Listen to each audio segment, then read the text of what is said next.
क्या आत्मा या ब्रह्म सुख स्वरूप है? क्या आत्मा या ब्रह्म सुख स्वरूप है? तो इसमें चार्वाक और बौद्ध मानते हैं कि जो यथार्थ ज्ञान है वो सुख का हेतु नहीं हो सकता। चारवाकों में जब आत्मा ही नहीं है तो ज्ञान होने पर सुख किसको होगा, है ना।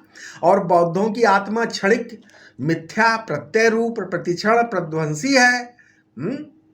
तो उसकी जिज्ञासा करने पर सुख कहाँ से होगा। अब जैन लोग बोलते हैं कि जैनों के यहाँ आत्मा को मानते हैं तथा नित्य भी मानते हैं। उनका आत्मा काल में नित्य है और देश में घटता बढ़ता है, हैं? 18 दूसरों से रहित होकर त्रिरत्न से मतलब सम्यक चरित्र, सम्यक संकल्प और सम्यक समाधि से संपन्न होकर बिल्कुल निर्दोष जगमग जगमग प्रज्वलित होता हुआ तीर्थंकर हो जाता है, ठीक है। परंतु उस समय वो सच्चित तो होगा लेकिन आनंद रूप नहीं होगा, ऐसी मान्यता जैन मत की है। अच्छा, अब न्याय और वैशेषिक दर्शन में सुख आत्मा का गुण है, स्वरूप नहीं। इच्छा द्वेष सुख दुख धर्म अधर्म और प्रयत्न, ये कितने 7 आत्मा के गुण हैं।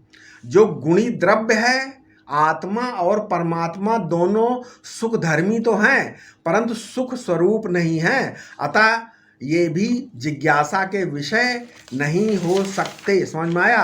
अब सांख्य और योग दर्शन में आत्मा को दृष्टा मानते हैं, आनंद स्वरूप नहीं मानते। समझ में आया।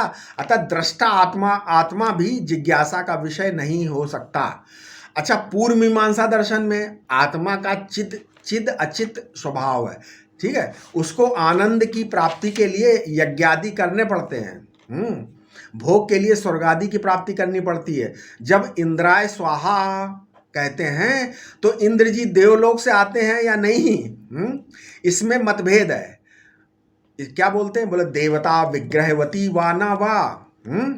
एक पक्ष कहता है कि मंत्रोच्चारण से देवता का विग्रह बनता है और वही आहुति ग्रहण करता है और कर्ता को फल देता है। दूसरा पक्ष क्या कहता है कि भाई देवता इंद्रलोक से आता है, उसमें सहस्र अपने को सहस्र बनने की संपूर्ण सामर्थ्य होता है।